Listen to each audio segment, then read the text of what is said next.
ಸ್ನೇಹಿತರೆ, ಮೀಡಿಯಾ ಮಾಸ್ಟರ್ಸ್ಗೆ ಸ್ವಾಗತ, ಸುಸ್ವಾಗತ. ಗೆಳೆಯರೆ, ಗಾಜಾ ಪಟ್ಟಿಗೊಂದು ಶಾಶ್ವತ ಪರಿಹಾರವನ್ನು ಹುಡುಕುವ ಪ್ರಯತ್ನದಲ್ಲಿ ಡೊನಾಲ್ಡ್ ಟ್ರಂಪ್ ಸೈಲೆಂಟ್ ಆಗಿ ಯಶಸ್ಸನ್ನು ಪಡ್ಕೋತಾ ಇದ್ದಾರೆ. ಒಂದು ಕಡೆ ಗಾಜಾ ಪಟ್ಟಿಯಲ್ಲಿನ ಜನರನ್ನು ಅಲ್ಲಿಂದ ಎಬ್ಬಿಸಿ ಆ ಪಟ್ಟಿಯನ್ನು ಪುನರ್ನಿರ್ಮಾಣ ಮಾಡೋ ಟ್ರಂಪ್ ಐಡಿಯಾನ ತಿರಸ್ಕರಿಸಿದ್ದ ಈಜಿಪ್ಟ್ ಹಾಗೂ ಅರಬ್ ದೇಶಗಳು ಈಗ ಅದನ್ನೇ ಸದ್ದಿಲ್ಲದೆ ಮಾಡೋದಕ್ಕೆ ಹೋಗ್ತಾ ಇವೆಯಾ? ಇಂಥದೊಂದು ಅನುಮಾನಕ್ಕೆ ಕಾರಣವಾಗ್ತಾ ಇರೋದು ಗಾಜಾದ ಸುಮಾರು 5 ಲಕ್ಷ ಜನಕ್ಕೆ ನಾವು ನಮ್ಮ ನೆಲದಲ್ಲಿ ತಾತ್ಕಾಲಿಕ ಆಶ್ರಯವನ್ನ ಕಲ್ಪಿಸಿಕೊಡೋದಕ್ಕೆ ಸಿದ್ಧ ಅಂತ ಈಜಿಪ್ಟ್ನ ಅಧ್ಯಕ್ಷರು ಹೇಳಿರೋ ಮಾತು. ಹಾಗಾದ್ರೆ ಗಾಜಾದಲ್ಲಿ ಒಟ್ಟು ಜನಸಂಖ್ಯೆ ಎಷ್ಟು? ಅದರಲ್ಲಿ ಎಷ್ಟು ಜನರನ್ನ ಈಜಿಪ್ಟ್ ತಗೊಳುತ್ತೆ? ಅವರಿಗೆ ಎಲ್ಲಿ ಆಶ್ರಯ ಕಲ್ಪಿಸಿಕೊಡುತ್ತೆ? ಗಾಜಾನ ಮರುನಿರ್ಮಾಣ ಮಾಡೋಣ ಅನ್ನೋ ಈಜಿಪ್ಟ್ನ ಪ್ಲಾನ್ ಏನು? ಅದು ಸಾಧ್ಯ ಆಗುತ್ತಾ ಅಥವಾ ಟ್ರಂಪ್ ಮಾತೆ ಕೊನೆಗೆ ನಡೆಯೋದಾ? ಬನ್ನಿ ನೋಡೋಣ.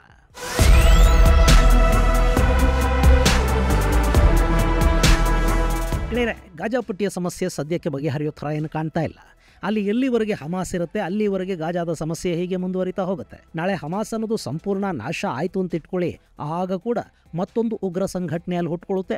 ಅವರು ಇಸ್ರೇಲಿನ ಜೊತೆಗಿನ ಯುದ್ಧವನ್ನು ಮುನ್ನಡೆಸ್ತಾ ಹೋಗ್ತಾರೆ. ಇಲ್ಲಿ ಇಸ್ರೇಲ್ ಜೊತೆಗಿನ ಸಂಘರ್ಷ ಅನ್ನೋದು ಬರೀ ಒಂದು ತುಂಡು ಭೂಮಿಗಾಗಿ ಮಾತ್ರ ಸೀಮಿತವಾದದ್ದಲ್ಲ.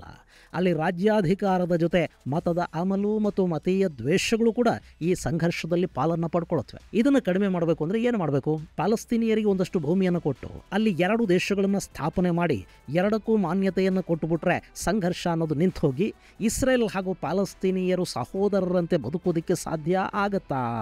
ಗೆಳೆಯರೆ, ಭಾರತಕ್ಕೆ ಸ್ವಾತಂತ್ರ್ಯ ಬಂದಾಗ ನಮಗೆ ಪ್ರತ್ಯೇಕ ದೇಶ ಬೇಕು ಅಂತ ಒಂದು ಸಮುದಾಯ ಇಲ್ಲಿ ಪಟ್ಟು ಹಿಡ್ಕೊಂಡು ಕೂತ್ಕೊಳ್ತು. ಅದಕ್ಕಾಗಿ ಕೋಮುಗಲಭೆಗಳಾದವು, ದೇಶಕ್ಕೆ ಬೆಂಕಿ ಬಿತ್ತು, ಕಡೆಗೆ ಹಾಳಾಗಿ ಹೋಗಲಿ ಅಂತ ಅವರಿಗೆ ಪಾಕಿಸ್ತಾನವನ್ನು ರಚನೆ ಮಾಡ್ಕೊಳ್ಳೋದಕ್ಕೆ ಅವಕಾಶವನ್ನು ಕೊಡಲಾಯಿತು. ಹಾಗಂತ ಭಾರತದಲ್ಲೇನು ಶಾಶ್ವತವಾಗಿ ಶಾಂತಿ ನೆಲೆಸ್ತಾ ಇಲ್ಲಿ ಕೋಮು ಸೌಹಾರ್ದತೆ ಉಂಟಾಯ್ತಾ?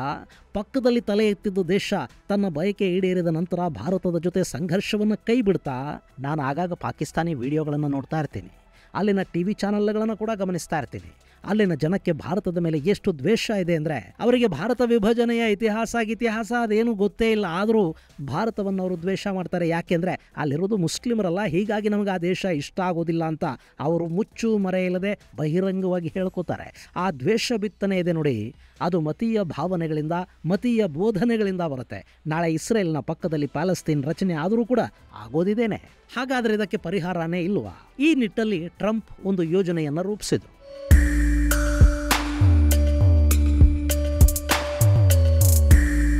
ಗಾಜಾದಲ್ಲಿನ ಜನರನ್ನ ಅಲ್ಲಿಂದ ಈಜಿಪ್ಟ್ಗೆ, ಜೋರ್ಡಾನ್ಗೆ ಹಾಗೆ ಬೇರೆ ಬೇರೆ ದೇಶಗಳಿಗೆ ಸ್ಥಳಾಂತರ ಮಾಡಿಬಿಡೋದು. ಆಗ ಅಲ್ಲಿನ ಜನ ನಾನಾ ದೇಶಗಳಿಗೆ ಚದುರು ಹೋಗ್ತಾರೆ.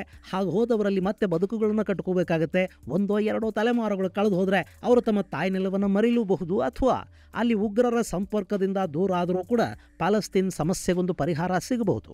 ಹೀಗಾಗಿ ಆಫ್ರಿಕಾದಿಂದ ಹಿಡಿದು ಮಲೇಷ್ಯಾವರೆಗೆ ನಾನಾ ದೇಶಗಳಿಗೆ ಇವರನ್ನು ಹಂಚೋ ಬಗ್ಗೆ ಟ್ರಂಪ್ ಯೋಜನೆಯೊಂದನ್ನು ರೂಪಿಸಿದಂತೆ ಕಾಣ್ತಾ ಇತ್ತು. ಅದರ ಭಾಗವಾಗಿಯೇ ಗಾಜಾ ಪುನರ್ನಿರ್ಮಾಣ ಮತ್ತು ಅಲ್ಲಿವರೆಗೆ ಅಲ್ಲಿನ ಜನರ ಸ್ಥಳಾಂತರದ ಬಗ್ಗೆ ಟ್ರಂಪ್ ಒಂದು ಐಡಿಯಾನ ತೇಲಿಬಿಟ್ರು. ಸದ್ಯಕ್ಕೆ ಗಾಜಾ ಅನ್ನೋದು ಇಸ್ರೇಲ್ನ ದಾಳಿಯಲ್ಲಿ ಪುಡಿಯಾಗಿ ಹೋಗಿದೆ. ಅದನ್ನು ಪುನರ್ನಿರ್ಮಾಣ ಮಾಡೋದಕ್ಕೆ ಒಂದಷ್ಟು ಸಮಯ ಬೇಕಾಗುತ್ತೆ. ನಾವು ಅದನ್ನು ಮತ್ತೆ ಕಟ್ತೀವಿ, ಸುಂದರವಾಗಿ ಕಟ್ತೀವಿ. ಅಲ್ಲಿ ರೆಸಾರ್ಟ್ಗಳು, ಐಷಾರಾಮಿ ಹೋಟೆಲ್ಗಳು ಇರುತ್ತವೆ.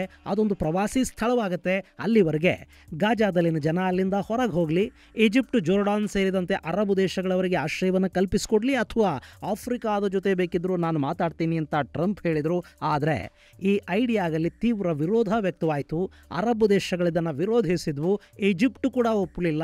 ಈ ಜನರನ್ನು ನಮ್ಮ ದೇಶದ ಒಳಗೆ ಬಿಟ್ಕೊಂಡ್ರೆ ಜೋರ್ಡಾನ್ನ ಅಸ್ತಿತ್ವಕ್ಕೆ ಧಕ್ಕೆ ಬರುತ್ತೆ ಅಂತ ಅಲ್ಲಿನ ರಾಜರು ಹೇಳಿದರು. ಸದ್ಯಕ್ಕೆ ಜೋರ್ಡಾನ್ ಹಾಗೂ ಇಸ್ರೇಲ್ನ ಸಂಬಂಧಗಳು ತುಂಬ ಚೆನ್ನಾಗಿವೆ. ಈ ಜನರನ್ನು ನಮ್ಮ ದೇಶದ ಒಳಗೆ ಬಿಟ್ಕೊಂಡು ಅವರು ಅಲ್ಲಿಂದ ಇಸ್ರೇಲಿನ ಮೇಲೆ ದಾಳಿ ಮಾಡೋದಕ್ಕೆ ಶುರು ಮಾಡಿದರೆ ಇಸ್ರೇಲ್ ಜೊತೆಗಿನ ಸಂಬಂಧ ಕೆಡುತ್ತೆ. ಈ ರಗಳೆ ಎಲ್ಲ ನಮಗೆ ಬೇಡವೇ ಬೇಡ ಅಂತು ಜೋರ್ಡಾನ್. ಅವರಿಗೆ ಈ ಹಿಂದೊಂದು ಪ್ಯಾಲೆಸ್ತೀನಿಯರ ಜೊತೆ ಕಹಿ ಅನುಭವ ಆಗಿ ಹೋಗಿದೆ. ಆಶ್ರಯ ಕೊಟ್ಟರೆ ಆ ಜಾಗ ನಮ್ಮದೇ ಅಂತ ಹೇಳಿ ಜೋರ್ಡಾನ್ ರಾಜನನ್ನೇ ಪದಚ್ಯುತಗೊಳಿಸಿ ಜೋರ್ಡಾನನ್ನೇ ಪ್ಯಾಲೆಸ್ತೀನ್ ಮಾಡಿಬಿಡೋದಕ್ಕೆ ಅವರಲ್ಲಿ ಪ್ರಯತ್ನ ಪಟ್ಟಿದ್ರು. ಆ ಸಂದರ್ಭದಲ್ಲಿ ಜೋರ್ಡಾನಿಗೆ ಇಸ್ರೇಲೇ ಸಹಾಯ ಮಾಡಬೇಕಾಗಿ ಬಂತು. ಪ್ಯಾಲೆಸ್ತೀನಿಯರನ್ನು ಜೋರ್ಡಾನ್ನಿಂದ ಹೊರಹಾಕೋದಕ್ಕೆ ರಾಜ ಆದೇಶವನ್ನು ಕೊಟ್ಟ. ಈಗ ಮತ್ತದೇ ಪುನರಾವರ್ತನೆಯಾಗೋದು ಜೋರ್ಡಾನ್ಗೆ ಇಷ್ಟ ಇಲ್ಲ. ಹೀಗಾಗಿ ನಮಗೆ ಈ ಉಸಾಬರಿನೇ ಬೇಡ ಅಂತ ಜೋರ್ಡಾನ್ ಹೇಳ್ತು. ಇದೆಲ್ಲ ಆದ ನಂತರ ಜಸ್ಟ್ ನಾನು ಐಡಿಯಾ ಕೊಟ್ಟಿದ್ದೆ ಅಷ್ಟೇ, ಯಾರನ್ನೂ ಬಲವಂತ ಮಾಡೋದಕ್ಕೆ ನಾವು ಹೋಗೋದಿಲ್ಲ, ಅದು ನಮ್ಮ ಕೆಲಸನೂ ಅಲ್ಲ ಅಂತ ಟ್ರಂಪ್ ಹೇಳಿದ್ರು. ಹೀಗೆ ಅವ್ರು ಹೇಳಿದ ಬೆನ್ನಲ್ಲೇ ಇಸ್ರೇಲ್ ಗಾಜಾದ ಮೇಲೆ ಮತ್ತೆ ದಾಳಿಯನ್ನು ಶುರು ಮಾಡ್ತು. ಅಲ್ಲಿ ಕಳೆದ 2-3 ದಿನಗಳ ದಾಳಿಯಲ್ಲಿ ಸುಮಾರು 600ಕ್ಕೂ ಹೆಚ್ಚು ಜನ ಸಾವಿಗೀಡಾಗಿದ್ದಾರೆ ಅಂತ ಹೇಳ್ತಾ ಇದ್ದಾರೆ. ಇನ್ನು ಹೌತಿಗಳು ಹಾಗೂ ಹಮಾಸ್ ಉಗ್ರರು ಈ ದಾಳಿಗೆ ಪ್ರತೀಕಾರವಾಗಿ ಇಸ್ರೇಲ್ ಮೇಲೆ ಕೂಡ ದಾಳಿಯನ್ನು ಮಾಡಿದ್ದಾರೆ. ಟೆಲ್ ಅವೀವ್ ಮೇಲೆ ಬಂದು ಬಿದ್ದ ಮಿಸೈಲ್ಗಳನ್ನು ನ್ಯೂಟ್ರಲೈಸ್ ಮಾಡಿರುವುದಾಗಿ ಇಸ್ರೇಲ್ ಹೇಳಿಕೊಳ್ತಾ ಇದೆ. ಜೊತೆಗೆ ಇಸ್ರೇಲ್ ತನ್ನ ಆಂತರಿಕ ಬೇಹುಗಾರಿಕಾ ಸಂಸ್ಥೆ ಶಿನ್ ಬೆಟ್ ಇದೆಯಲ್ಲ, ಅದರ ಮುಖ್ಯಸ್ಥನನ್ನು ಪದಚ್ಯುತಗೊಳಿಸಿ ಅಲ್ಲಿಗೆ ಹೊಸಬರನ್ನು ತಂದು ಕೂರಿಸುವ ನಿರ್ಧಾರವನ್ನು ಕೈಗೊಂಡಿದೆ. ಒಟ್ಟಾರೆ ಇಸ್ರೇಲ್ ಅಲ್ಲಿ ದೊಡ್ಡದೇನೋ ಮಾಡೋದಕ್ಕೆ ಸಿದ್ಧತೆಗಳನ್ನು ಮಾಡಿಕೊಳ್ತಾ ಇದ್ದ ಕಾಣ್ತಾ ಇತ್ತು. ಇದೇ ಸಂದರ್ಭದಲ್ಲಿ 5 ಲಕ್ಷ ಜನರನ್ನು ನಾವು ನಮ್ಮ ದೇಶಕ್ಕೆ ಕರೆಸ್ಕೊಳ್ತೀವಿ, ತಾತ್ಕಾಲಿಕ ಆಶ್ರಯವನ್ನು ಅವರಿಗೆ ಕೊಡ್ತೀವಿ ಅಂತ ಈಜಿಪ್ಟ್ ಹೇಳ್ತಾ ಇದೆ. ಮೊನ್ನೆ ಸೌದಿ ಅರೇಬಿಯಾದ ರಾಜಧಾನಿ ರಿಯಾದ್ನಲ್ಲಿ ನಡೆದ ಅರಬ್ ದೇಶಗಳ ಸಮಸ್ಯೆಗಳ ಕುರಿತಾದ ಸಭೆಯಲ್ಲಿ ಈ ವಿಷಯವನ್ನು ಈಜಿಪ್ಟ್ನ ಅಧ್ಯಕ್ಷ ಅಬ್ದೆಲ್ ಫತಾ ಎಲ್ ಸಿಸಿ ಬಹಿರಂಗಪಡಿಸಿದ್ದಾರೆ ಅಂತ ಅಲ್ ಖಬರ್ ಅನ್ನೋ ಪತ್ರಿಕೆ ವರದಿ ಮಾಡಿದೆ. ಈ ಅಲ್ ಖಬರ್ ಅನ್ನೋದು ಲೆಬನಾನ್ನಲ್ಲಿನ ಹೆಜಬುಲ್ಲಾಗಳ ಜೊತೆ ನಿಕಟ ಸಂಪರ್ಕವನ್ನು ಇರಿಸಿಕೊಂಡಿರುವ ಮಾಧ್ಯಮ. ಇನ್ನು ಇಲ್ಲಿ ಕೂಡ ಈಜಿಪ್ಟ್ ಟ್ರಂಪ್ ಅವರ ಗಾಜಾ ಖಾಲಿ ಮಾಡಿಸೋ ಐಡಿಯಾ ಏನಿತ್ತು ಅದನ್ನು ಸ್ಪಷ್ಟವಾಗಿ ನಿರಾಕರಿಸಿದ್ದಾರೆ. ಆದರೆ ಗಾಜಾ ಪಟ್ಟಿಯನ್ನು ಪುನರ್ನಿರ್ಮಾಣ ಮಾಡುವ ಮತ್ತು ಇಸ್ರೇಲ್ ದಾಳಿಯಲ್ಲಿ ನಾಶವಾಗಿರುವ ನಗರಗಳು ಪಟ್ಟಣಗಳನ್ನು ಮರು ನಿರ್ಮಾಣ ಮಾಡುವ ಮಾತಾಡಿದ್ದಾರೆ. ಅದಕ್ಕಾಗಿ $53 ಬಿಲಿಯನ್ ಹಣವನ್ನು ವೆಚ್ಚ ಮಾಡುವ ಯೋಜನೆಯನ್ನು ಕೂಡ LCC ಕೊಟ್ಟಿದ್ದಾರೆ.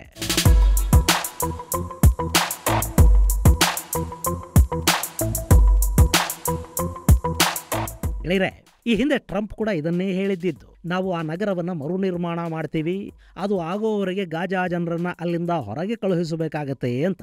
ಈಗ ಅದೇ ಮಾತನ್ನು ಈಜಿಪ್ಟ್ ಮತ್ತೊಂದು ರೀತಿಯಲ್ಲಿ ಹೇಳ್ತಾ ಇದೆ. ಆದರೆ ಗಾಜಾ ಮರು ನಿರ್ಮಾಣ ಅಮೆರಿಕ ಮಾಡೋದಿಲ್ಲ, ಅರಬ್ ದೇಶಗಳು ಈಜಿಪ್ಟ್ನ ನೇತೃತ್ವದಲ್ಲಿ ಮಾಡುತ್ತವೆ. ಇಲ್ಲಿ ಸಭೆ ಸೇರಿದ ಎಲ್ಲ ಅರಬ್ ದೇಶಗಳ ಜೊತೆಗೂ ಕೂಡ ಅಮೆರಿಕಾಗೆ ಗಟ್ಟಿ ಸ್ನೇಹ ಇದೆ. ಇನ್ನು ಸೌದಿ, UAE, ಕತಾರ್ನಂಥ ದೇಶಗಳಿಗೆ ಒಂದು ಗಾಜಾನ ಕಟ್ಕೊಡೋದಕ್ಕೆ ಅಮೆರಿಕಾದ ಹಣ ಏನು ಬೇಕಾಗೋದಿಲ್ಲ. ಅದಕ್ಕೆ ಬೇಕಾದ ಫಂಡಿಂಗನ್ನು ಅವರೇ ಮಾಡಲೂಬಹುದು. ಇನ್ನು ಪ್ಯಾಲೆಸ್ತೀನಿಯರನ್ನ ಈಜಿಪ್ಟ್ ಎಲ್ಲಿ ಕರ್ಕೊಂಡು ಹೋಗುತ್ತೆ? ಈಜಿಪ್ಟ್ ಅಧ್ಯಕ್ಷರು ಕೂಡ ತುಂಬಾನೇ ಬುದ್ಧಿವಂತರಿದ್ದಾರೆ. ಅವರು ಈ 5 ಲಕ್ಷ ಮಂದಿಯನ್ನ ಕೈರೋಗೋ ಅಥವಾ ಕೈರೋ ಸಮೀಪದ ನಗರಗಳಿಗೋ ಕರ್ಕೊಂಡು ಹೋಗೋದಿಲ್ಲ. ಬದಲಿಗೆ ಸಿನಾಯ್ ಪ್ರದೇಶದ ಉತ್ತರ ಭಾಗದಲ್ಲಿನ ಒಂದು ಪಟ್ಟಣದಲ್ಲಿ ಈ 5 ಲಕ್ಷ ಮಂದಿಗೆ ವಸತಿ ವ್ಯವಸ್ಥೆಯನ್ನ ಮಾಡುವುದಾಗಿ ಅವರು ಹೇಳಿದ್ದಾರೆ. ಸಿನಾಯ್ ಅಂದ್ರೆ ನೀವಿಲ್ಲಿ ನೋಡ್ತಾ ಇದ್ದೀರಲ್ಲ, ಇದು ಈ ಭೂಪ್ರದೇಶವನ್ನು ಕೂಡ ಈ ಹಿಂದೆ ಇಸ್ರೇಲ್ ಈಜಿಪ್ಟ್ನಿಂದ ಗೆದ್ದುಕೊಂಡಿತ್ತು. ಸಾಕಷ್ಟು ವರ್ಷಗಳ ನಂತರ ಎರಡೂ ದೇಶಗಳ ನಡುವೆ ಸಂಧಾನ, ಶಾಂತಿ ಒಪ್ಪಂದಗಳು ನಡೆದು ಈ ಸಿನಾಯ್ ಪ್ರಾಂತವನ್ನ ಇಸ್ರೇಲ್ ಈಜಿಪ್ಟ್ಗೆ ಬಿಟ್ಟುಕೊಡ್ತು. ಇನ್ನು ಬೈಬಲ್ನ ಓಲ್ಡ್ ಟೆಸ್ಟಿಮೆಂಟ್ ಪ್ರಕಾರ ಶಕಪೂರ್ವ 13ನೇ ಶತಮಾನದಲ್ಲಿ ಈಜಿಪ್ಟ್ನಿಂದ ಈ ಭಾಗಕ್ಕೆ ಪ್ರವಾದಿ ಮೋಸಸ್ ಜನರನ್ನು ಕರ್ಕೊಂಡು ಬರ್ತಾರೆ. ಈ ಸಿನಾಯ್ ಪ್ರಾಂತದ ಬೆಟ್ಟಗಳ ಮೇಲೆನೆ ಅವರಿಗೆ 10 ಆಜ್ಞೆಗಳನ್ನು ದೇವರು ಕೊಟ್ಟ ಅಂತ ಹೇಳಲಾಗಿದೆ. ಅದನ್ನೇ 10 ಕಮಾಂಡ್ಮೆಂಟ್ಸ್ ಅಂತ ಕರೀತಾರೆ. ಇವತ್ತಿಗೂ ಕೂಡ ಅಬ್ರಹಾಮಿಕ್ ಮತಗಳು ಆ 10 ಆದೇಶಗಳ ಪಾಲನೆಗೆ ಒಂದಷ್ಟು ಮಹತ್ವವನ್ನು ಕೊಡುತ್ತವೆ. ಈಗ ಇದೇ ಸಿನಾಯ್ ಪ್ರಾಂತದ ಉತ್ತರ ಭಾಗದಲ್ಲಿನ ಪಟ್ಟಣವೊಂದರಲ್ಲಿ ಗಾಜಾದ ಜನರಿಗೆ ಪುನರ್ವಸತಿಯನ್ನ ಕಲ್ಪಿಸೋ ಬಗ್ಗೆ ಈಜಿಪ್ಟ್ ಹೇಳ್ತಾ ಇದೆ. ಇನ್ನು ಇದು ತಾತ್ಕಾಲಿಕ ಪುನರ್ವಸತಿ ಅಂತ ಅಬ್ದುಲ್ ಫತಾ LCC ಹೇಳಿದ್ದಾರೆ ಅನ್ನೋದನ್ನ ಅಲ್ ಖಬರ್ ವರದಿಯಲ್ಲಿ ತಿಳಿಸಿದೆ. ಆದರೆ ತಾತ್ಕಾಲಿಕ ಅಂದ್ರೆ ಎಷ್ಟು ವರ್ಷ ಅನ್ನೋದನ್ನ ಅವರು ಖಚಿತವಾಗಿ ಹೇಳಿಲ್ಲ. ಇನ್ನು ಈಜಿಪ್ಟ್ 5 ಲಕ್ಷ ಜನಕ್ಕೆ ಆಶ್ರಯ ಕೊಟ್ಟ ಕೂಡಲೇ ಗಾಜಾ ಏನು ಖಾಲಿ ಆಗೋದಿಲ್ಲ. ಅಲ್ಲಿ ಸುಮಾರು 2.2 ಮಿಲಿಯನ್ ಅಂದರೆ 22 ಲಕ್ಷ ಜನ ವಾಸ ಮಾಡ್ತಾರೆ ಅಂತ ಹೇಳಲಾಗುತ್ತೆ. ಅದರಲ್ಲಿ 5 ಲಕ್ಷ ಜನಕ್ಕೆ ಈಜಿಪ್ಟ್ ಆಶ್ರಯ ಕೊಡುತ್ತೆ. ಉಳಿದವರಿಗೆ ಯಾರು ಆಶ್ರಯವನ್ನು ಆಫರ್ ಮಾಡ್ತಾರೆ ಅನ್ನೋದು ಇನ್ನೂ ಕೂಡ ಬಹಿರಂಗಗೊಂಡಿಲ್ಲ.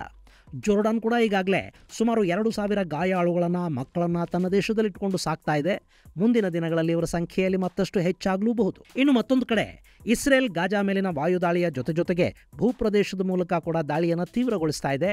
ಅಲ್ಲಿ ಕದನ ವಿರಾಮಕ್ಕೆ ಸಹಿ ಹಾಕಿದ ನಂತರ ಕೂಡ ಇಸ್ರೇಲಿನ ಒತ್ತೆಯಾಳಗಳನ್ನು ವಾಪಸ್ಸು ಕಳುಹಿಸೋದ್ರಲ್ಲಿ ಹಮಾಸ್ ವಿಳಂಬ ಮಾಡ್ತಾ ಹೋಯಿತು ಮತ್ತು ಸಮಯವನ್ನು ತನಗೆ ಬೇಕಾದ ಹಾಗೆ ಬಳಕೆ ಮಾಡಿಕೊಳ್ತಾ ಹೋಯಿತು ಅನ್ನೋ ಕಾರಣದಿಂದ ಇಸ್ರೇಲ್ ಈ ದಾಳಿಯನ್ನು ಮತ್ತೆ ಶುರು ಮಾಡಿದೆ.